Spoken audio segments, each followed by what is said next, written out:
Agora sim, começando a nossa aula de metodologia da pesquisa. Vamos começar.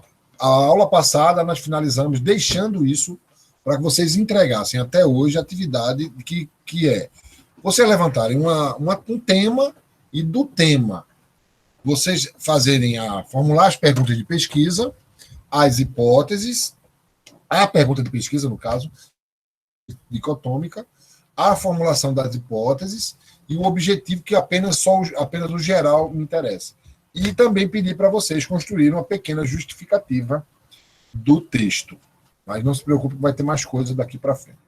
A gente já viu até hoje escolha do tema, vimos problema e hipótese, nós vimos objetivos e justificativa. Até agora nós vimos isso. Hoje a gente vai entrar na metodologia, mas antes de entrar na metodologia, a gente vai para a parte mais técnica, que é uma outra colocação que eu quero passar para vocês. Então, nossa aula vai voltar na metodologia, mas a gente vai ver, deixa eu mostrar aqui, nós vamos hoje ver um pouquinho da parte técnica, eu abri uma janelinha para poder passar a vocês a parte técnica. Deixa eu ver isso aqui, já voltou para vocês. Veja quando já começou. Bom, o que a gente vai ver? Entendam, todo trabalho científico, ele, como foi dito lá atrás, e até mesmo vai ser bom para que as pessoas que perderam a primeira aula vai ter mesmo uma noção, que todo trabalho científico ele tem que ser sistemático. Então ele tem que cumprir algumas etapas, ele tem que ser rigoroso no sentido de etapa. Para isso, foi criada aqui no Brasil uma espécie de normatização padrão. É chamado ABNT, Associação Brasileira de Normas Técnicas, que não só serve para trabalho científico, como serve para várias profissões. Exemplo, para construir um prédio, existem várias NBRs, no caso, a NBR significa Norma Brasileira de Referência. Cada NBR, cada norma brasileira de referência, cada uma, ela refere-se a alguma coisa, padronização de alguma coisa. Se você for construir um prédio, no que se refere à parte elétrica, existe uma NBR que fala de como deve ser. Para a parte de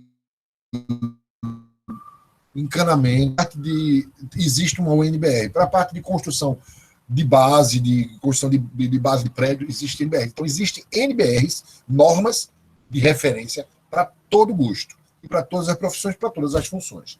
Nosso trabalho utiliza-se de algumas NBRs que servem para essas outras, fazerem relatório. Então, algumas que a gente vai trabalhar são... Inclusive, elas não estão atualizadas. Eu vou passar para vocês a atualização na segunda unidade. Mas o que a gente vai ver hoje, esse daí ainda servem. NBR 6023 de 2002, ela fala das referências. Referências são os autores utilizados, a doutrina utilizada, os autores utilizados no trabalho científico.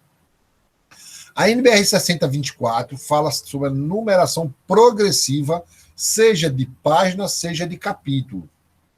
Na NBR 6027, ela mostra como se elabora sumário. Sumário que mostra quais são os títulos em que página está. A NBR 10520 trata das citações que a gente vai ver, talvez hoje, se der tempo, que é citação. É aquilo que eu falei na primeira aula. O trabalho tem que ter, você tem que fazer ler, aprender, produzir e devolver a autoria. A citação é essa devolução de autoria. A NBR 6028, ela refere-se à montagem do resumo de um trabalho, ou seja, a parte que explica, em poucas palavras, o todo do processo, do trabalho inteiro.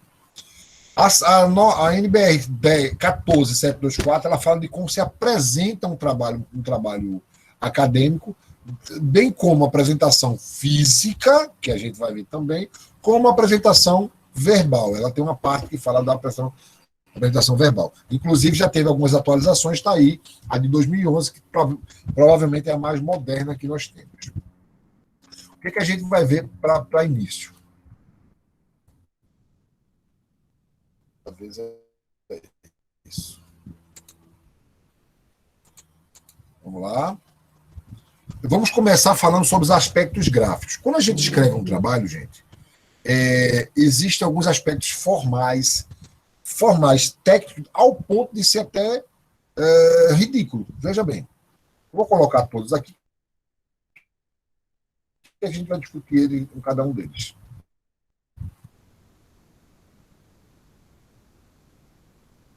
Olha que besteira. Branco. Por que branco? Não pode ser papel colorido e não pode ser aquele papel reciclado, que ele é meio pardo. Não pode, tem que ser branco. O formato dele é A4, mas a maioria é A4. Não, existe o ofício, que ele é mais estreito e mais comprido. Ele é estreito na largura e comprido na sua altura. E a medida é essa, 21 centímetros por 29,7 de comprimento. 21 aqui e 27 de altura. Ele tem que ser digitado na cor preta, não adianta fazer de outra cor. Mal, minha impressora, no caso a gente não vai precisar nesse momento, né? Porque ninguém vai entregar nada físico. Mas, por exemplo, entregar um trabalho para mim, entregar em azul escuro, porque a impressora acabou o cartucho preto. Não entrega, não pode. Se for entrega oficial, tem que ser em preto. A fonte, o tipo da letra, só pode ser dois tipos. Ou Arial, ou Times New Roman. Só existem esses dois tipos de letra. Porque no computador, quando você abre o Word de qualquer computador, e tem gente que não tem Word, eu acho que é WordPress, ou tem gente que usa o Open Office, né? Mas ele tem uma padronização, uma letra padrão. No Google, é o Courier. Você tem que alterar para Times New Roman ou para Arial. Quando outro aspecto técnico, gráfico, é que toda vez que você começa um texto, o primeiro parágrafo tem que dar um recuo de 2 centímetros para começar. Depois o resto continua. Tudo isso a gente vai ver ainda hoje. Outra coisa, o tamanho da letra tem que ser obrigatoriamente tamanho 12. Tá? Ela vai ter uma pequena variação quando tem uma citação direta, que a gente vai aprender talvez hoje, porque ela tem recuado, aí ela diminui para 1 ponto. Em alguns artigos, algumas revistas falam que essa fonte tem que ser, esse tamanho tem que ser 10. Mas pela BNT, você diminui 1 ponto da letra padrão. Tá? Aqui, só para a gente fortalecer. E o papel, quando você digita um texto, como eu disse a vocês, o Word ele vem padronizado pelo país de origem. No caso, o Word da Microsoft, que é americano. E aí ele tem uma padronização diferente da brasileira. Tanto é que a gente chama ABNT, Associação Brasileira de Normas Técnicas. E o papel A4 ele tem que ter uma formatação básica. Por exemplo, a margem superior ela tem que ter 3 centímetros. A margem inferior, 2. 3 em cima, 2 embaixo. Do lado esquerdo, 3 centímetros. Do lado direito, 2 centímetros. O que acontece? É como você imagina um quadrado dentro da folha, que só pode escrever naquele espaço. Por quê? Por exemplo, na margem esquerda, por que tem 3 centímetros? Porque quando você encaderna, o espaço que ele é avançado é de 1 centímetro. Logo, quando ele avança e coloca o espiral, tanto o lado esquerdo como o lado direito vai ficar com 2 centímetros. Então tem que ser 3 aqui, 2 aqui, porque ao encadernar ou colocar em espiral, ele vai comer 1 centímetro, para ficar igual 2 e 2. Por que fica 3 em cima? Porque normalmente se coloca título. Os títulos são em cima. Por exemplo, se você mandar para colocar diagramar para virar um livro, eles usam a parte de cima para botar alguma propaganda, botar o nome da instituição. Você manda o seu artigo para uma revista científica, o nome do encontro, do congresso, o nome da revista fica em cima, então precisa ter espaço. Então, essa é a padronização.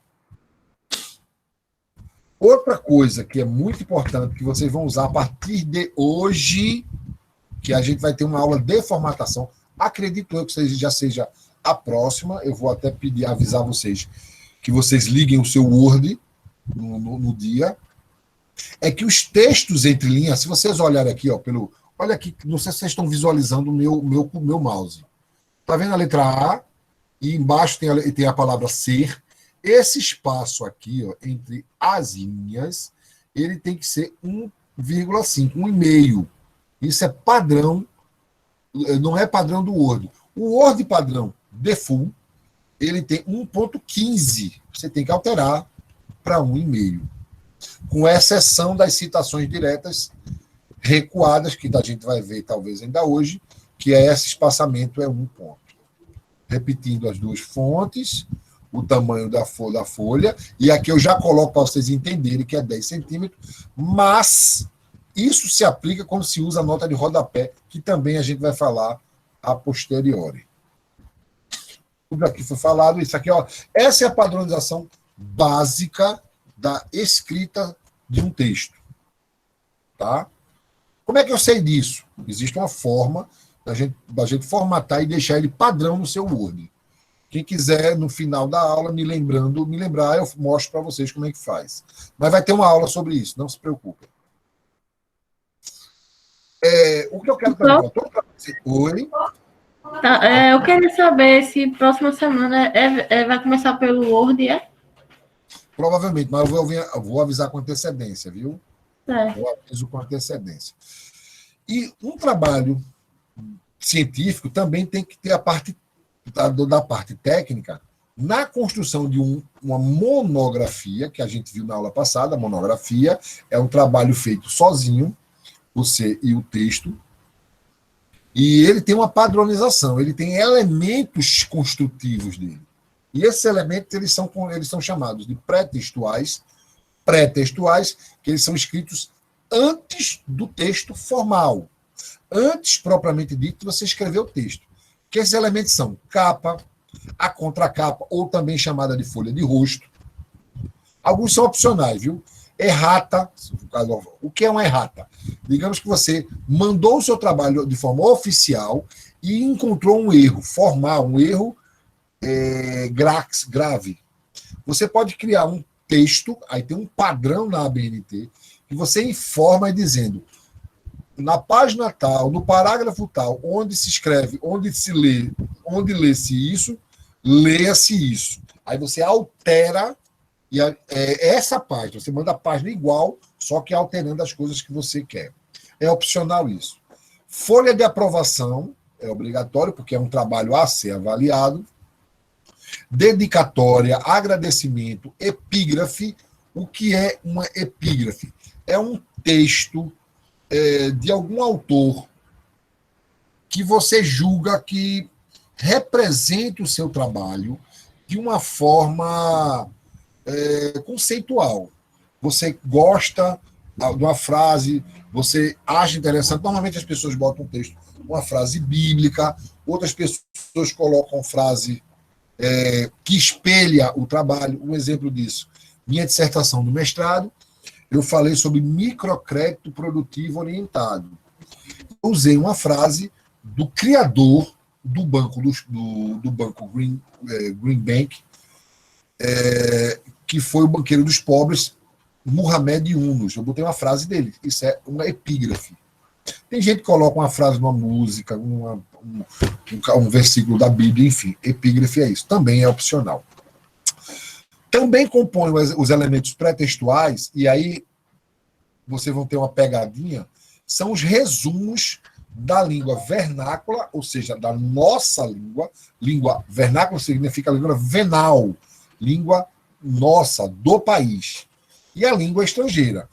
Na língua estrangeira, você pode colocar ou em inglês ou em espanhol, ou em ambos, vai depender da revista. Por exemplo, na monografia que vocês vão apresentar ao final do curso, vocês podem optar por inglês ou espanhol. A língua vernácula, já é a nossa língua. A primeira dica, e anotem bem isso, que o resumo da língua vernácula e o resumo da língua estrangeira, eles estão colocados nos elementos pré-textuais, ou seja, colocados no início. Porém, eles são elementos pós-textuais. Eles só podem ser produzidos após a produção, o texto finalizado. Porque o resumo é do trabalho pronto. Ele está, é essa a dica que eu quero dar a vocês, ele está como elemento pré-textual, mas ele é elemento pós-textual. Se vocês ouvirem por aí, uma pergunta. O resumo da língua vernácula, o resumo da língua estrangeira, é um elemento textual, pré-textual ou pós-textual? Ele é pós-textual. Mas ele fica no início, tá? Sumário também fica no início, que é um elemento pré-textual. E aí tem mais alguns elementos que eu quero agregar a vocês, que não está aqui de forma oficial, mas ele vai com um pouco, que seria glosar, listas diversas. Listas. O que seriam listas?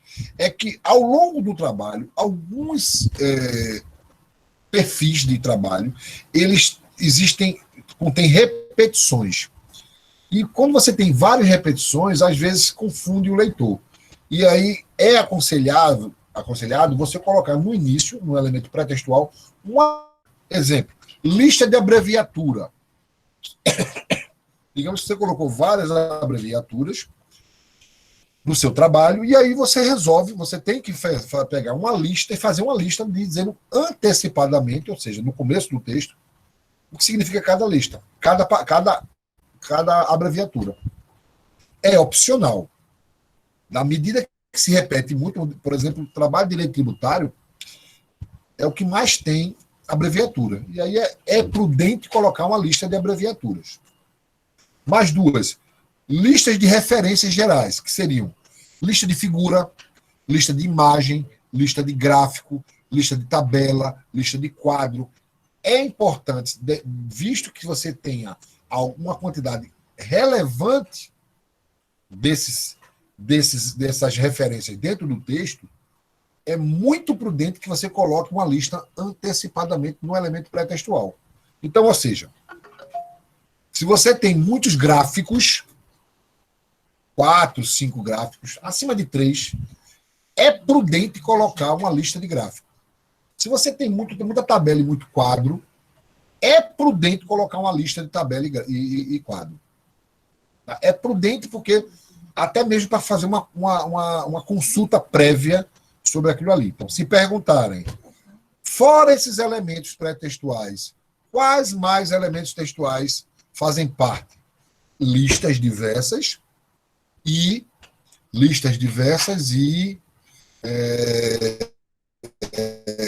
lista de abreviatura. Entendido isso até agora? Conseguiram entender isso? Professor, Oi, Franci. é porque eu sou só, né, que eu gosto de perguntar, né? Eu adoro você pergunta, Franci. Esse resumo da língua, na língua, a gente pode escolher ou tem que ser os dois? Só existe um. Veja, foi o que eu falei, mas eu falei muito rápido.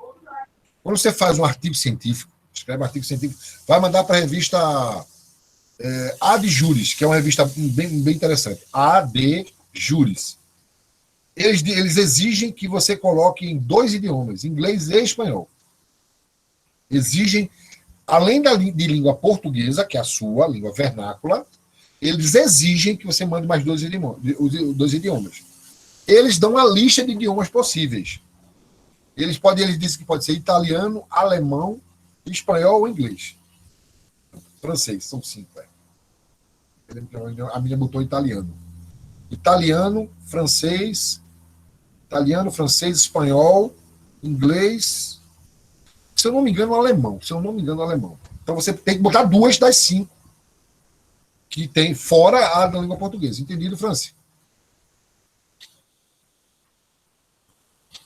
Entendi, professor. É só em revista, né? Tem que colocar esses tipos. Na monografia, você tem que botar 2. Botar uma. Fora do português, tem que escolher ou inglês ou espanhol. É melhor espanhol mesmo. Tem a maioria escolhe. Boa parte escolhe espanhol. Mas inglês é mais fácil. Fora os elementos pré-textuais, ou seja, antes do texto, existem os elementos textuais, propriamente ditos, textuais. Aqueles que fazem parte do texto. Que são eles? Introdução, desenvolvimento e conclusão. A introdução, vocês estão aprendendo a fazer agora. Na introdução, dentro da introdução, existem elementos que a gente está aprendendo agora, como problemática, como hipótese, como objetivos, como metodologia. Esses 4 elementos eles estão dentro da introdução. Então, quando você lê um texto, um artigo de revista, um artigo científico, uma monografia, uma tese de doutorado, uma dissertação de mestrado, quando você lê a introdução, já imagine que ele tem dentro do texto esses elementos, esses 5 elementos. Eles estão nessa ordem. Ele começa falando da problemática, ele fala depois da justificativa. Quando ele fala da problemática, ele inclui a hipótese. Ele fala da justificativa, ele fala dos objetivos gerais específicos e fala da metodologia que foi utilizada. Então, esses 5 elementos estão na introdução. Ele pode não estar claro, mas eles estão contextualizados. Então, a introdução é isso. Segundo elemento, desenvolvimento. São os capítulos do trabalho. E esses capítulos do trabalho, eles são a resposta dos objetivos específicos que você levantou no pré-projeto. Alguém me perguntou, Omar, quando você levanta uma pergunta de pesquisa, você tem que dar a resposta? Não. A resposta não é dada, a resposta é construída em formato de capítulo. O objetivo geral você responde no terceiro elemento, que é na conclusão. Então, observe bem. Levantou o objetivo geral e as hipóteses, essas 2 condições elas são respondidas na conclusão. Os objetivos específicos, eles são os capítulos. Às vezes você bota um elemento, um objetivo específico e ele se torna um capítulo. Às vezes, 2 objetivos específicos viram um capítulo. Às vezes, essa relação vai depender de você e do seu orientador. E o terceiro elemento textual é a conclusão. Quando a gente fala conclusão, a gente está dizendo término do trabalho. Porque, de uma forma conceitual, não se conclui um trabalho a não ser no doutorado. Por esse motivo, a ABNT sugere que você utilize a nomenclatura considerações finais, considerações gerais ou apenas considerações, porque você não concluiu. Apenas a conclusão no doutorado. A nomenclatura conclusão não é mais aconselhado colocar no trabalho científico. Ficou entendido isso? Em relação aos elementos? Todo mundo entendeu? Os elementos textuais. Certo. Professor. Oi, Franci. A já disse que era para você aceitar ela, que não sei o que é que ela vai fazer aí. Eu não consigo aceitar quem não é de... Ela entra automaticamente, professor. Pois é, não precisa. Porque assim, o que acontece é que tem gente que tenta entrar um e-mail externo e nenhum professor mais consegue botar vocês como elemento. Quem tiver com e-mail pessoal, aquele e-mail que você tem anteriormente. Viu? Pode repetir a parte da conclusão? Bom. A nomenclatura, Luiz, a nomenclatura conclusão não se coloca mais em trabalho acadêmico, a não ser no doutorado. Doutorado você pode colocar, você tem o direito de colocar e até aconselhado colocar nomenclatura conclusão. No mais, em artigo científico, monografia, dissertação de mestrado, é aconselhável colocar ou considerações finais ou apenas considerações. Tem gente que coloca considerações gerais, aí tem gente que coloca considerações finais, certo? Beleza. Gente, ele colocou uma monografia lá na sala de aula. Se vocês verem, ele colocou. O senhor colocou um exemplo, um modelo de como Foi. faz. Exatamente. Daqui a pouco eu vou falar sobre isso. Continuando, deixa eu ver aqui. Hoje eu quero dar uma aula certinha.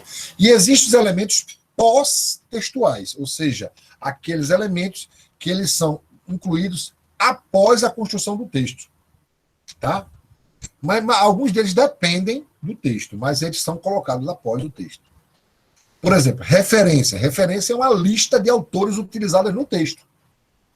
Ou seja, eu só posso colocar os autores que eu utilizei depois que eu faço o trabalho. Glossário, depois eu falo desses dois do meio. Glossário é como se fosse um mini dicionário. Você coloca algumas palavras, expressões, principalmente palavras, que precisam de tradução. Para isso, quem não quiser colocar o glossário, inclusive, está até ultrapassado.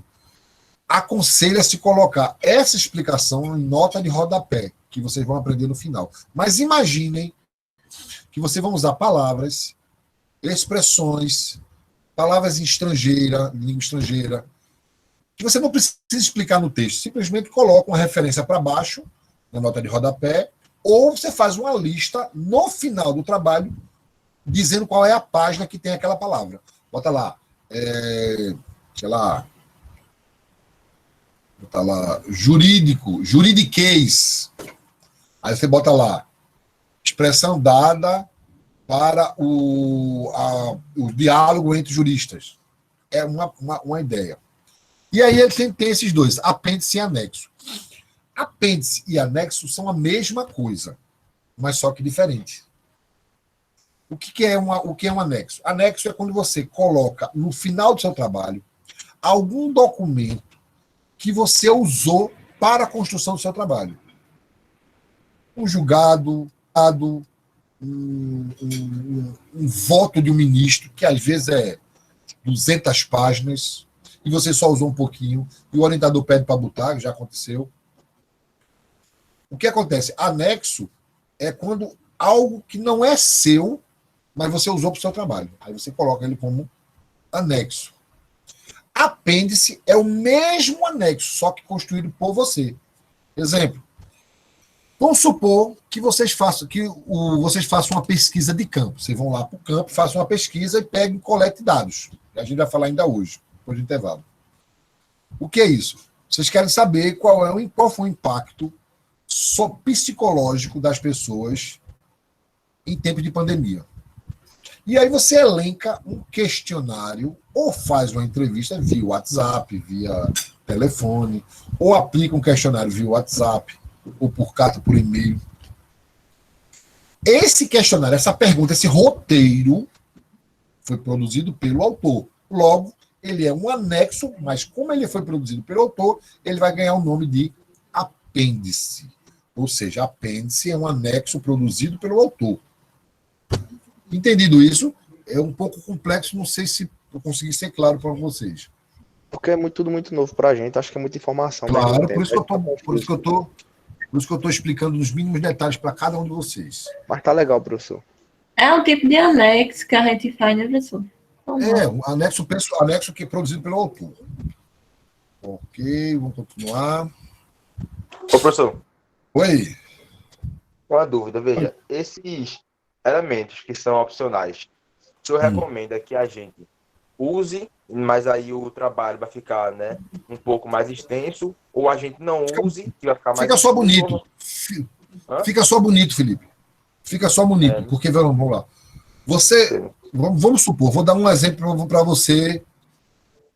Você é financiado, você é patrocinado ou é você mesmo que paga a sua faculdade? Eu faço pelo FIES. FIES, pronto. Mas digamos que lá pelo meio do curso, uma pessoa me ajude, arranje um estágio, ou, sei lá, eu vou dar exemplos que aconteceram na faculdade já. Um aluno, ele morava no interior, na zona rural da cidade. E um comerciante emprestou um carro a ele durante o curso todinho. Então ele saía da zona rural, de carro, ia para a faculdade e voltava. Ao final do curso, ele fez um agradecimento especificamente para essa pessoa. E aí, você acha que cabe em qual desses elementos aqui do lado?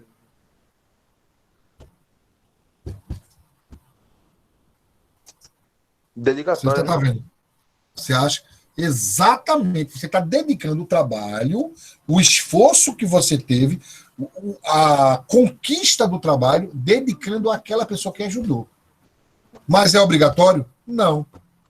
Se você fizer, deixar de fazer, vai deixar, vai tirar a intensidade do seu trabalho. Não vai tirar a essência. Deu para entender? Epígrafe. Entendi, sim. Entendi. Ok. Valeu. Vamos discutir agora os elementos textuais, que são mais importantes. É eles que interessa que vocês aprendam nesse primeiro momento. Então, introdução. O que é introdução? Esse texto, eu vou botar aqui para vocês entenderem. O que é a introdução? É quando você inicia um trabalho e fala de tudo nele. Observe que aqui está dizendo, obrigatoriamente você tem que apresentar o problema, a justificativa, o quadro teórico, que seriam as hipóteses, a metodologia, que é que está escrito materiais e métodos. Por que está escrito materiais e métodos? Porque quando a gente fala de metodologia, é o estudo do método. Então, a gente vai aprender, inclusive lá atrás, nas aulas passadas, uma das formas de pesquisar a pesquisa é pesquisa bibliográfica. Então, qual é o material utilizado? Livros, artigos, monografia, dissertação. Materiais. Qual foi o método? Leitura. Então, existem materiais e métodos que a gente chama de metodologia. Isso faz parte da introdução. É isso que eu quero que vocês já montem para a próxima aula, mas isso não agora. Eu já vou adiantando que a atividade da semana é essa aí. Então, vocês vão construir uma introdução. O que é a introdução? A introdução é um texto que apresenta o seu trabalho. Você começa falando da parte geral. Vou dar um exemplo para vocês bem prático. Eu venho dando esse exemplo constantemente, que é o exemplo da medicina, que fala de uma pesquisa sobre as causas da enxaqueca. E aí a pergunta de pesquisa é quais as causas da enxaqueca, a hipótese que ele afirma que a enxaqueca, a maioria das pessoas acometidas são mulheres, são afirmações, aqueles exemplos que eu dei na aula passada. Como seria uma introdução, o texto introdutório dessa pesquisa? A gente pode inventar aqui. Eu falei na turma passada, mas agora eu vou inventar também. Eu inventei lá e vou inventar aqui. Eu posso dizer assim, de acordo com a Organização Mundial de Saúde, ou a Associação Mundial dos Médicos, cerca de 90% das pessoas são acometidas pela enxaqueca. Desses 90%, mais da metade são mulheres. Não, 2/3 são mulheres. E dessas mulheres, 90% afirmam que é no período menstrual. Essa é a introdução geral, é a parte que eu começo o trabalho. Daí, eu já começo a fazer a pergunta de pesquisa, passo a justificativa e digo a metodologia. Ou seja, é um texto inicial que apresente o texto, apresente o seu tema. Isso de um modo geral e incluir ele dentro da situação. Esse é o texto de introdução. Se vocês imaginam, até foi adiantado, já lá no mural, tem um texto falando sobre isso, dessa forma aí, explicando como é que se faz uma introdução. Desenvolvimento. O que é o desenvolvimento? Desenvolvimento é a divisão do seu trabalho em partes. O que quer dizer? É o corpo, o esqueleto do seu trabalho, ou seja, são os capítulos. É ali onde você desenvolve aquilo que você levantou lá atrás. A pergunta de pesquisa, quais as causas da enxaqueca. Eu vou desenvolver, eu vou começar a dizer. Primeiro, vou falar sobre isso. Segundo, vou falar sobre isso. E essa divisão, gente, ela também tem que ser sistemática. Ela começa com a revisão da literatura. E existe um capítulo específico disso, que é a fundamentação teórica, ou referencial teórico, ou estado da arte. É onde se faz a apresentação dos conceitos e definições de tudo que vai englobar o seu trabalho. Exemplo disso. Primeiro, a gente tem que entender o que é a diferença de conceito para a definição. Conceito é a origem da coisa, como se concebeu aquilo. Eu vou pegar por economia. Qual a origem da economia? Qual o conceito da economia? A economia, ele surgiu da observação das necessidades individuais que as pessoas têm. Ele tem uma origem do grego, ecos, nomos, Isso é o conceito. A partir do conceito foi gerada uma definição. Economia, uma ciência social, que administra recursos escassos. Você tem o que é conceito e o que é definição. Às vezes eles são a mesma coisa. Principalmente os termos jurídicos, eles se confundem muito conceito com definição. Mas entendo, a diferença é que o conceito é a origem das coisas. E a definição é o nome que se dá àquela coisa. Após o capítulo de fundamentação teórica ou referencial teórico, eu uso a nomenclatura referencial teórico. Também tem alguns trabalhos têm um capítulo específico de metodologia, que não vai ser o caso de vocês. Existe um capítulo de análise de dados, de resultados, que também não precisam ser de vocês. É normalmente utilizado para trabalhos da área de exatas e de saúde. Para a área de humanos e ciências sociais, normalmente o capítulo de análise de dados e resultados de discussão, eles são dentro dos capítulos. Tá? Por fim, aí falando da metodologia, como eu já disse a vocês, eu estou falando sobre cada um. Vou pular porque não há necessidade para vocês agora. E conclusão. O que é conclusão? É a finalização do seu trabalho. É a parte final do seu texto, é a parte onde você vai responder as perguntas. E eu quero dar uma outra observação a vocês, um reforço para vocês guardarem. Na conclusão, você pode se posicionar, se expor, falar o seu posicionamento positivo e negativo, porque você já construiu. E só uma observação. Você não pode botar nada de novo do que você botou no trabalho. Só não pode botar nada novo. Você pode botar tudo que foi visto no trabalho. Mas vocês podem, à vontade, se expressar nesse capítulo. Outro detalhe, no começo desse slide eu falei o seguinte, que todo o trabalho começa com 2 centímetros do parágrafo inicial. Olha aqui. Olha que o parágrafo começaria aqui, daqui para aqui são 2 centímetros, já é o texto inicial. Esse espaço daqui para cá, 1,5. Isso é um texto acadêmico. Entendido? Vou fazer uma atividade com vocês bem interessantezinha. São 8 horas. Até as 8 e... São mais ou menos 5 minutos de atividade. Eu quero saber se a gente já emenda com intervalo e volta às 8h30. Deixa eu ver se já foi aberta primeiro, rapidinho. Já foi habilitada. É de 8 horas. Atividade de fixação. Deixa eu ver se é ele mesmo. Acho que já habilitou agora, né? Atividade de fixação. Só um instantinho, gente.